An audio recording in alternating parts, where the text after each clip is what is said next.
Hello, welcome to Ray-ality TV. I'm your host, Raymond Bakari, and today I'm joined by Attorney Charles Calenda, who is a Republican candidate running to be the next Attorney General in the 2022 election here in Rhode Island. Mr. Calenda, how are you today? I'm doing well. Thanks for having me. No problem. It's a pleasure of mine to have you on the show. Just diving right into it, you are running to be the next Attorney General here in Rhode Island. You had announced your candidacy before the 2020 election was over, all the way back in October of 2020. What made you want to run to be the next Attorney General here in Rhode Island? Well, it was a multitude of things. I had been working in that office for approximately 12 years prior to going into private practice. So I have a background. That's where I started my career, and I really did enjoy that part of my career. But what really got me to consider running for the office itself was the inaction of our current Attorney General, Peter Neronha, to defend state laws during a pretty contentious and a confusing, what I would argue was a confusing election year, given the challenges we had with the COVID-19 situation. As you know, mail-in ballots were a huge part of the election this year, and state law would usually require that those mail-in ballots be notarized and have 2 witness signatures. Some groups sued to overturn that state law, and instead of the Attorney General, who's supposed to be our state's top law enforcement officer, going to court to defend that, he was nowhere to be found.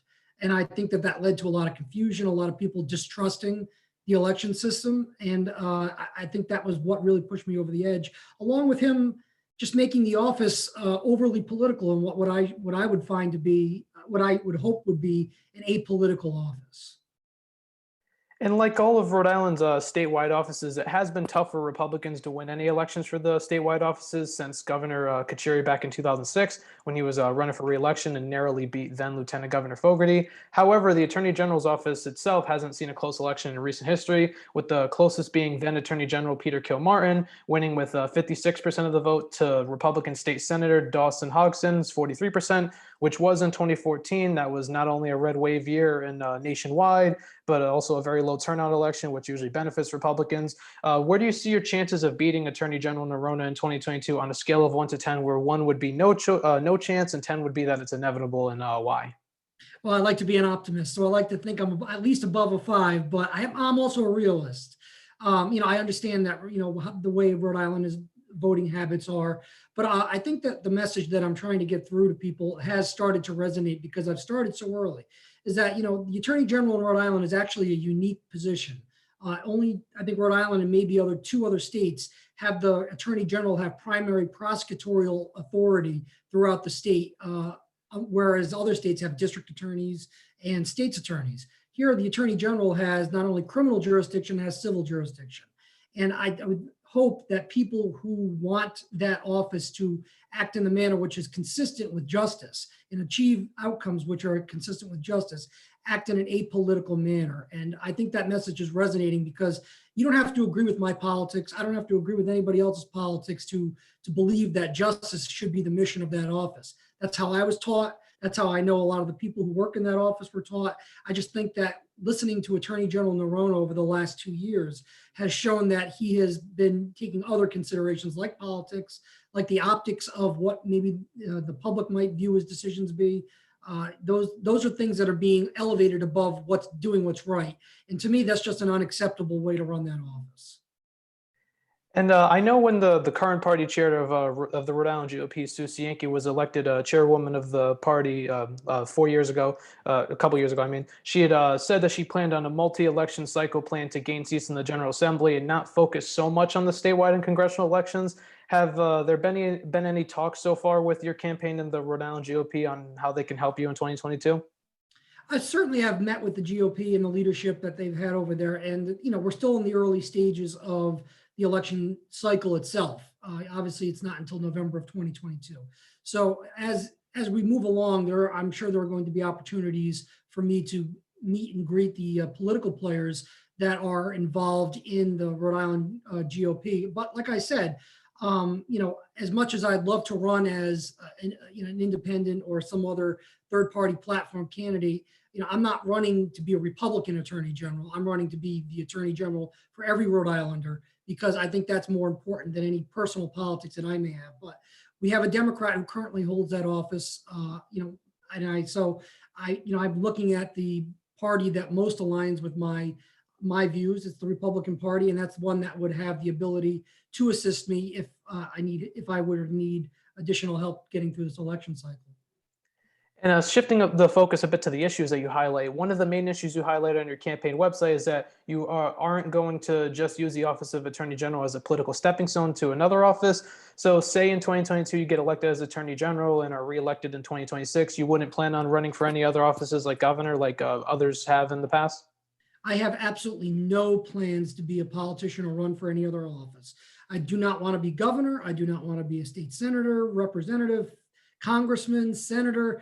I have no aspirations to be a politician whatsoever, because politicians have to take in other considerations for their own benefit, for for the constituents. My only issue, coming from a criminal justice background, I do a lot of criminal defense now. I'm doing other types of legal work in my current practice.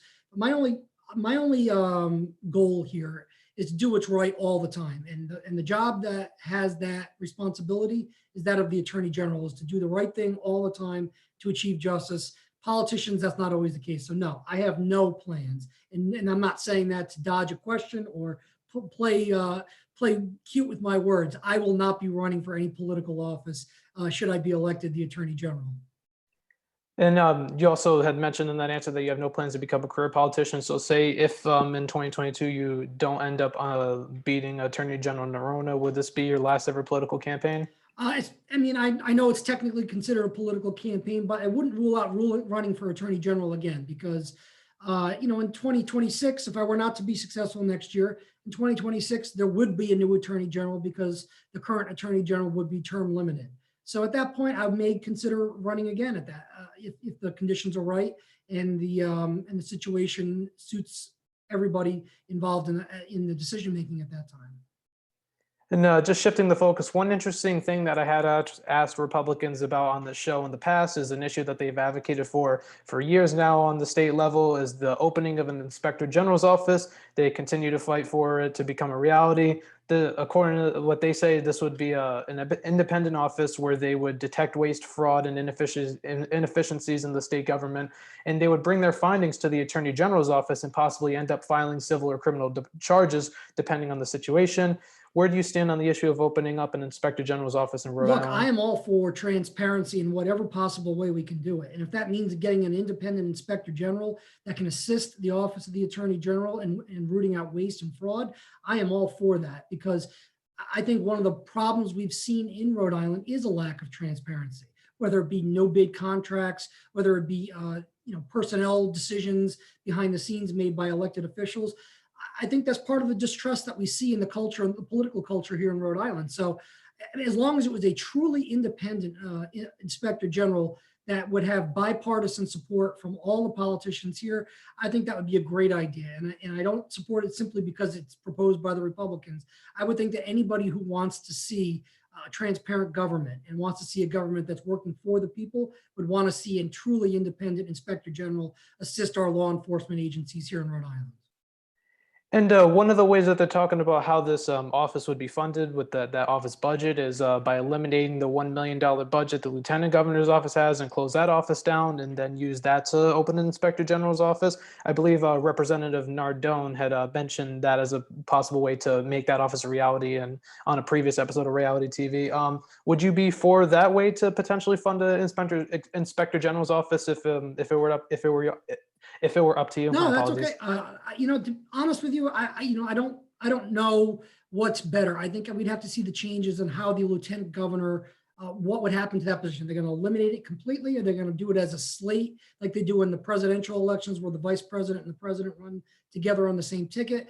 If it would mean all that money comes out of that and you eliminate the lieutenant governor position, I wouldn't necessarily have a problem with that. The problem I would want to see addressed, though, if you're going to do that, is that you're the line of successors who would succeed the governor, because obviously we had this year, we had our governor resign and the lieutenant governor has taken over as the current governor. So I'd like to see how they propose to replace a governor who was either resigning or was unable to serve out their current term if we had no lieutenant governor.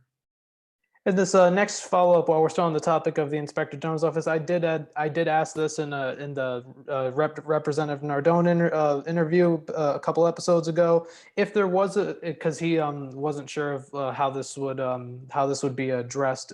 If there was a scenario where the Inspector General finds fraud or abuse, but when it's brought up to the Attorney General's office, where currently for those watching, it's Democrat Peter Neronha, if he didn't see whatever the findings were as fraud or abuse, what would happen then in that scenario? In any sort of, assuming it's a criminal investigation that they were bringing towards to the Attorney General, in any case, the Attorney General has to be satisfied that they have reasonably competent evidence that would likely result in a conviction. And that's a pretty high standard. It's proof beyond a reasonable doubt. Now, a lot of the times when people get frustrated with the Attorney General's office, it's because cases go before a grand jury and then there's no charges that result, and there are secrecy rules with the grand jury that prevent prosecutors from talking about that. That doesn't have to be the case. There are only very few amount of cases that have to go before a grand jury as a matter of law.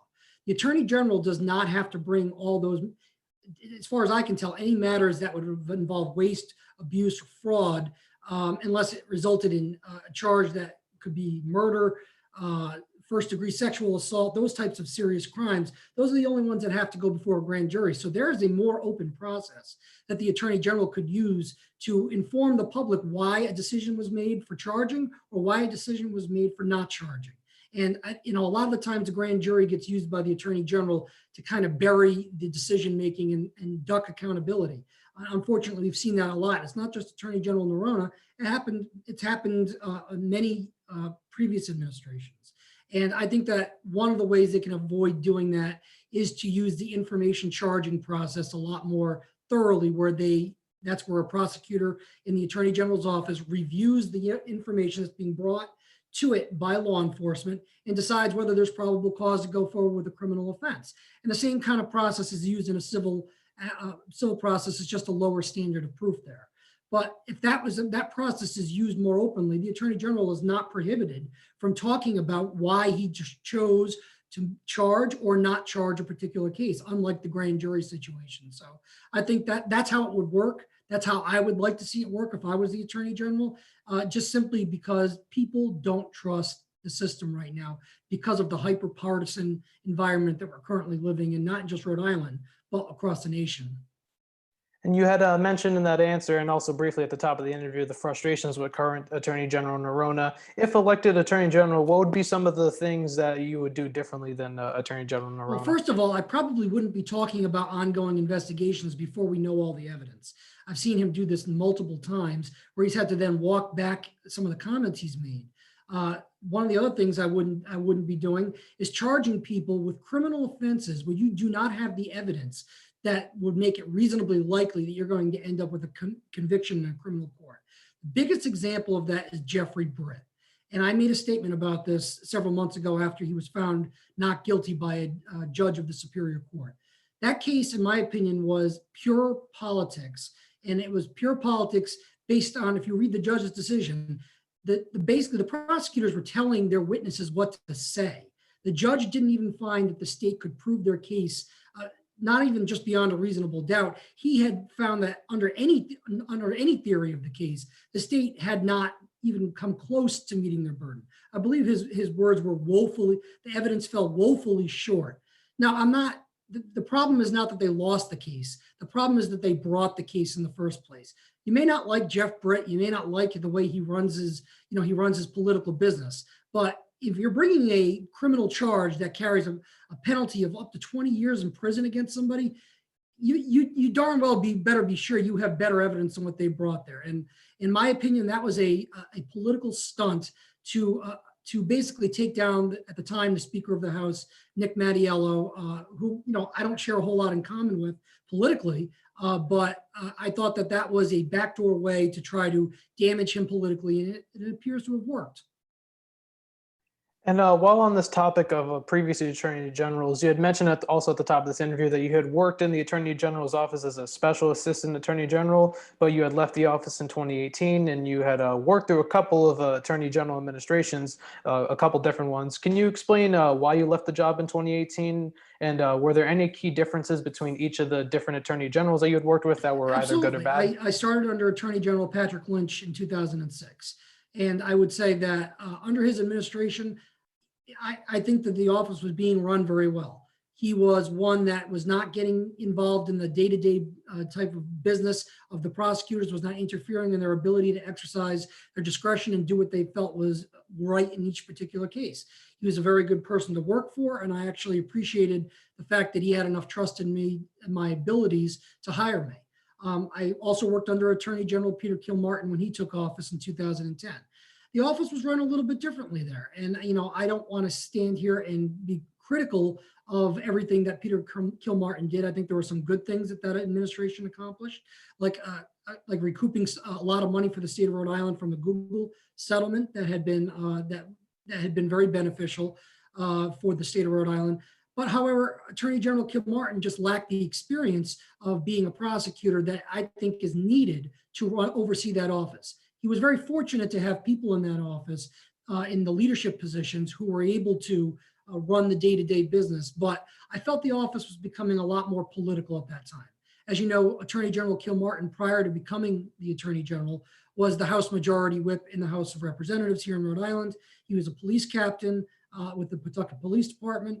And I think he just had a more political approach to that office, where he was taking away the discretion of the prosecutors who were working in court on a day-to-day basis. To me, that's just it's inconsistent with the way a prosecutor should be working in that office. If you're going to hire somebody to exercise the powers of the office of the Attorney General, you have to trust their discretion. You have to trust their ability to make good decisions. And if you don't do that, I don't know why that person's working for you. There's no need to micromanage most of your staff. Certainly there is new people who come into the office who need training, who need to be shown how to do certain things, but it was becoming a little bit more political, where the environment inside the office became to the point where I felt it was slightly toxic, and I wanted to try to move on to a different part of my career. And that's what I saw when I left in 2018. I believe it was April of 2018, excuse me, when I left the office. I saw myself moving away from state service and trying this. And I've really enjoyed my time in private practice so far. And in one of your campaign press releases, you had criticized the current Attorney General Peter Neronha for taking money from lobbyists and interest groups, especially those in the marijuana industry. You also had highlighted that your campaign has seen a lot of grassroots support, which you also had mentioned in this interview, since you had announced back in October 2020. This is a sort of a two-part question. Do you plan/pledge that your campaign will not take any money from any lobbyists and special interest groups at all whatsoever?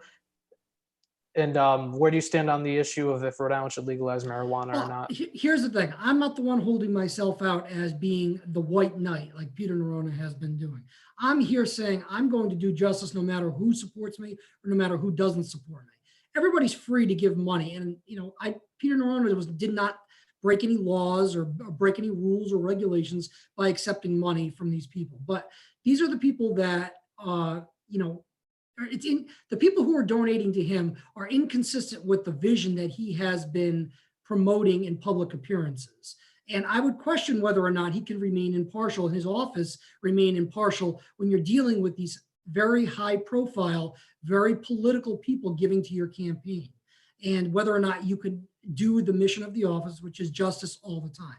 So, can I say that nobody with a political agenda is going to give me money, nor would I accept it? No, I can't say that. But I can say this: anybody who does give money to my campaign is not going to receive any special treatment from my office if I were to be elected Attorney General. If there was ever a situation where somebody who had given money to my campaign or significant contributions to my campaign was the subject of an investigation of my office, and it appeared from the perspective of the public where I could not remain impartial, I would make sure I would recuse myself and my office from that matter and hire a special prosecutor to make sure that that matter was taken care of, so people could have the confidence that the office was not giving anybody any special deals or any special or any sort of special consideration.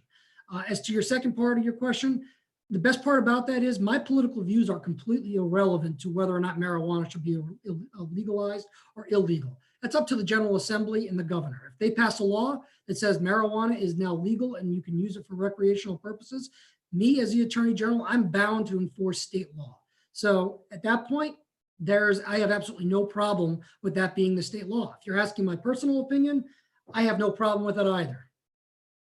And a lot of critics argue that the legalization of marijuana would result in increases in crime, car accidents, insurance rates from those said accidents going up. And one thing that's been a frequent problem here in Providence is a lot of speed bumps being added. If marijuana were to be legalized in Rhode Island, what could the Attorney General do to try and address those concerns and undo any potential damage that the critics argue this would have, the marijuana legalization? The critics have good points because it's, I don't think that it's marijuana by itself generally in general leads to more crime, but there are situations where it certainly increases the likelihood that there may be violent crime or other crime that could put others in danger. For example, driving under the influence of marijuana. I know there's some contention about how much that actually affects people, but as a prosecutor for 12 years and now in criminal defense going into my 4th year, I have seen situations where it does affect the ability of the central nervous system to react in a split-second decision-making process. I would have basically a zero tolerance policy for people who are putting others in danger by their use of marijuana. Now, if you want to sit at home and smoke or use marijuana products in your own home, I have no problem with that if it's legal. It's not something that would be a priority of mine to prosecute. However, I think there has to be a strict regulation of the people who are either growing or selling it or distributing it throughout the legal process, throughout the law that's currently in place, to make sure that we don't have these type of home invasions that we've seen where people are breaking in to steal marijuana or breaking into compassion centers or people who have growing licenses.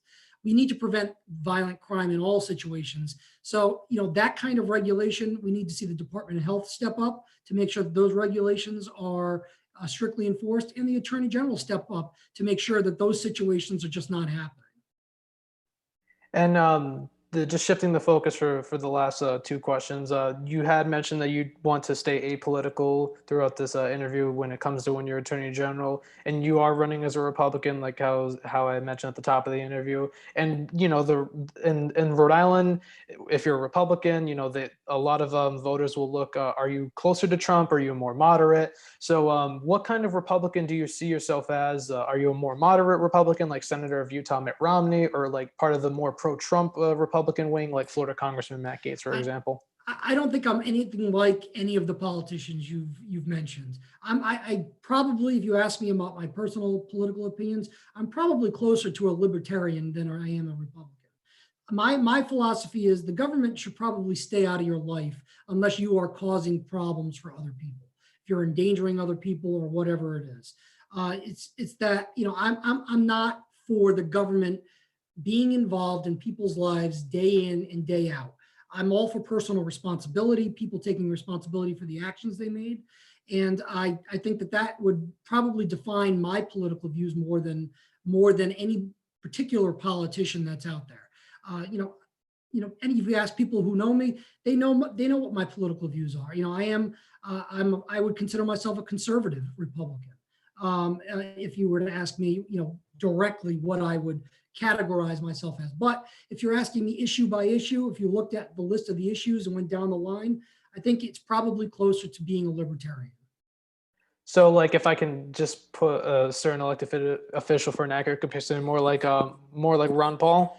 I see Ron Paul, probably Rand Paul, Ron Paul. They have a lot of issues that I probably agree with. Is that we should not be inviting the government into our lives unnecessarily, and I think that's probably my biggest thing. I think that Rhode Island, unfortunately, has fostered an environment where the government is just heavily involved in our lives, for whether it be taxing, whether it be making decisions about who can go where, who can't go where, who can do what you can have in your home.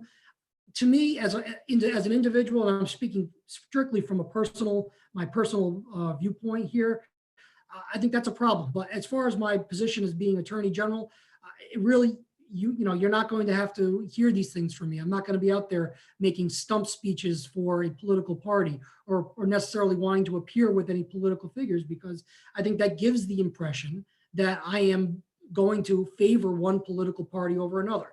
And yes, when I appear on that ballot, I'm going to have an R next to my name. But if I am lucky enough to be elected the Attorney General, I'm not going to run that office with an R next to my name. I'm going to run that office with the idea that I'm going to do my best to make sure Rhode Islanders are protected, and all Rhode Islanders are protected equally, and that justice is done in every situation that I'm involved in. And stepping away from the political questions, for my final question it's one that I ask everyone on the show, and that has involvement with our great state of Rhode Island, and that is, in your opinion, what do you think Rhode Island is best known for? Well, for food, number one, and I think that's a good thing to be known for. But on the kind of the negative side, it's kind of known for its corruption, its history of corruption. I'm not necessarily saying it's as bad as now as it was, 20, 30 years ago. But unfortunately, it seems to be a cute joke that people kind of perpetuate that, Rhode Island, you got to know somebody to get something done. And unfortunately, nobody's done anything to dispel that image. And I'd like to be one of the people who can dispel that image. Peter Neronha, when he took office, said, you don't have to know a guy to come work for me. Unfortunately, apparently you do, because there's a lot of people who have tried to get jobs in that office, or who had jobs who didn't know the right people, who no longer have jobs in that office. And I'm not a political person. I've never been involved in politics in this office, in any office in the state or any other state. I've never, up until 2018, I had been a registered unaffiliated voter for my entire life. And I want to make sure that people understand that I am truly going to be an independent voice in the office of Attorney General. And I want that image of Rhode Island, where you have to know a guy, to go away and not be what we're known for. And thank you once again, Mr. Calenda, for coming on the show. It's been a pleasure of mine to have you on. Thank you very much for having me. And thank you once again for watching this episode of Ray-ality TV. If you want to see future episodes as soon as they're posted on this channel, please click the subscribe button down below, along with the post notification bell icon to the right of it. Or if you want to read the article under the political profile section on Rick's school paper, The Anchor, visit anchorweb.org. I'm Raymond Bakari, and I'll see you on the next episode.